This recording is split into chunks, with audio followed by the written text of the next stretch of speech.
Nshuti muvandimwe dukurikiye kuri channel yacu ya YouTube yitwa Nawe Yesu Aragushaka, mbanje kugusuhuza ngo ubuntu n'amahoro biva ku Mana Data no ku Mwana wa Yesu Kristo bibane namwe.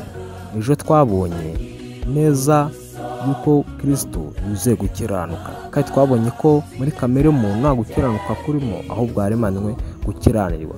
Uyu munsi tugiye kwiga ingingo ivuga ngo ni mu buhe buryo dushobora kugira gukiranuka kandi muri kamere muntu nta kurimo. Mbere yuko dutangira reka tubanze dusenge. Data uri mu ijuru, ndagushimiye, shimiye yuko wera kandi ugira urukundo. Ngwino uduhe umugisha wawe kandi dusobanure gukiranuka kwawe mu izina rya Yesu, amen. Ni mu buhe buryo dushobora kugira gukiranuka? Ni gute icyo kintu gihebuje gishobora kugerwaho? Ese Aburahamu, Loti, Nowa, Zekariya ndetse na Elizabeti ubwo bari babayeho nibwo bwari bufite ikintu cy'umwihariko cyababashishaga gushyikira agakiza? Ese bari bafite imico ku rwego ruhanitse yababashishaga kugera kuri iyo ntera ihanitse yo kwera? Ubuhamya bwose butanga igisubizo kinyuranyije n'ibyo. Abo bantu bose bari bafite kamere imwe n'iyacu, kandi bazengurutse byaberaga buri munsi imitima yabo itunganye, intandaro yo guhangayika. Bagira ubuntu butangaje bwo gukiranuka, ari bwo buryo bwonyine bushoboka ku muntu kuva ku cyaha cya Adamu.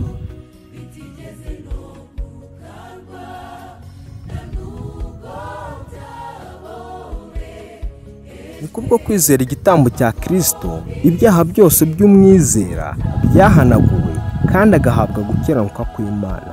Mbega imihindukire y'agahebuzo, mbega igaragazwa ry'urukundo n'ubuntu bw'Imana. Nguwo umuntu wavukiye mu cyaha, nk'uko Paulo abivuga, yuzuwe no gukiranirwa ku buryo bwose. Umurage we w'icyaha niwo umuremereye kurusha indi, ariko reba urukundo rw'Imana kuri we. Rwarabagiraniye ku musaraba w'i Karuvari.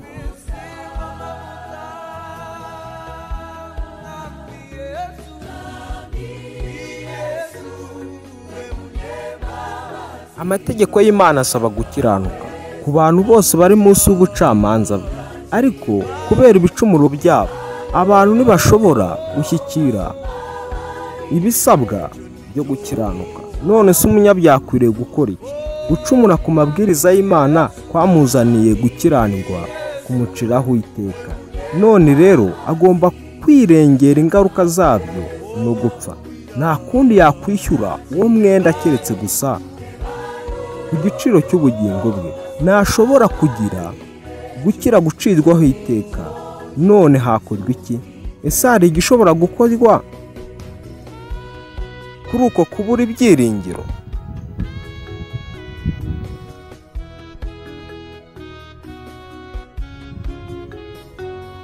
Umuntu uri mu rubanza, ibyaha byose aregwa bimuciraho iteka. Mu rubanza arimo umuntu yagiye, maze ibirego byose bigaragaza yuko uwo muntu yatsinzwe. Imyanzuro y'urubanza yagaragaje uwo muntu yuko agomba gukatirwa igihano cy'urupfu, ariko umukuru w'urubanza, umucamanza mukuru, yavuze ati kubw'urukundo nkunda uyu muntu, reka nishyireho iki gihano mupfire mu cyimbo cye, maze ahabwe kwera kwanjye, maze we agaragare nk'intungane. Ni nk'uko natwe ibyacu bimeze. Yesu Kristo yaje kutwitambira. Twebwe ubwacu icyaha cyacu cyari icyo kutwicisha, kandi icyaha cyacu nta kabuza tutakihanye n'ubundi cyatwicisha, ariko nta wundi muntu wakidukiza. Yesu Kristo yemeye kutwitangira ku musaraba w'i Karuvari kugira ngo iki cyaha gicike. Niyo mpamvu avuga ngo Kristo nawe aragushaka. Kubw'ubuntu bwe yemeye kutwitangira nta kiguzi ndetse nta n'ikindi kintu icyo ari cyo cyose dutanze, maze aradupfira, maze aradutsindishiriza kubw'ubuntu. Tugaragara ko turi intungane kubera Yesu Kristo. Yesu yaje mu isi kugira ngo aducungure, bityo abicungu yacu mu ntambara iduhanganishije na Satani n'icyaha. Yageragejwe mu buryo bwose kimwe natwe, uretse ko atigeze acumura. Yakunze gukiranuka, yanga igicumuro. Ubuzima bwe bwo kubaha nyakuri bwahamanyaga neza n'ibintu bihambaye bisabwa n'amategeko.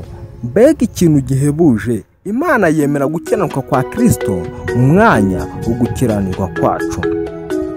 Ese hari igishobora gukorwa kuri uko kubura ibyiringiro? Nta gushidikanya kirahari.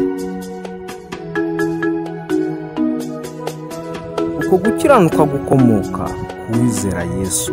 Niwe Imana yashyizeho kuba impongano y'uwizera amaraso ye, kugira ngo yerekane gukiranuka kwayo kwayiteye kwirengagiza ibyaha byakozwe mbere y'icyo gihe ubwo Imana yihanganiraga.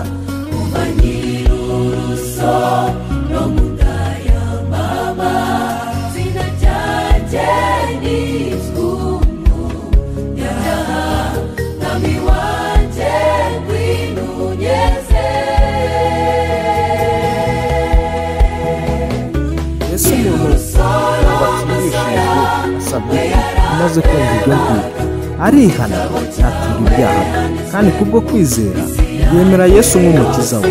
Ako kanya Imana ihita imwakira nk'umwana wayo. Ibyaha bye byose arabibabarira, gukiranirwa kwe kurahanagurwa, ugabarirwa nk'umukiranutsi n'amategeko y'Imana ntamucira hejuru. Iyo mihindukire itangaje niyo bita gutsindishirizwa n'ubuntu.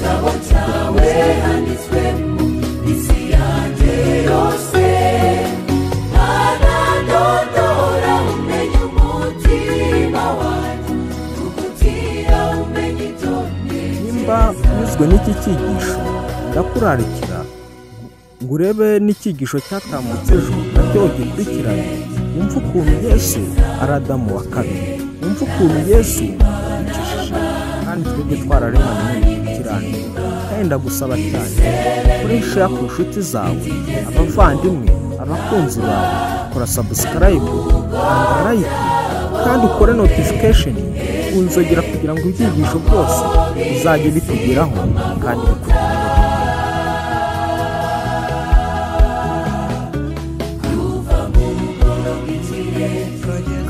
Ndagushimira Data twabanye natwe, ndinginga cyane umuntu wese wabiteze amatwi akwinjiza mu uzumva iki cyigisho nawe uzakubwira ni ukuri imbaraga yawe ikabakaba imitima yacu, ikabakaba umutima wawe, ikabakaba umutima woneza amatwi, ndetse n'abandi bose bazacyumva mu kiganza cyawe kikabakaba imitima yabo, ububasha kugira gukiranuka kwawe kube hafi, kandi usohoze ibyo wavuze mu izina rya Yesu Kristo.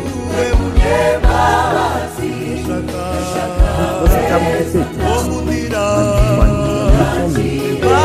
turabakunda, Imana y'amahoro ibane namwe kandi bizeye ikibazo cyangwa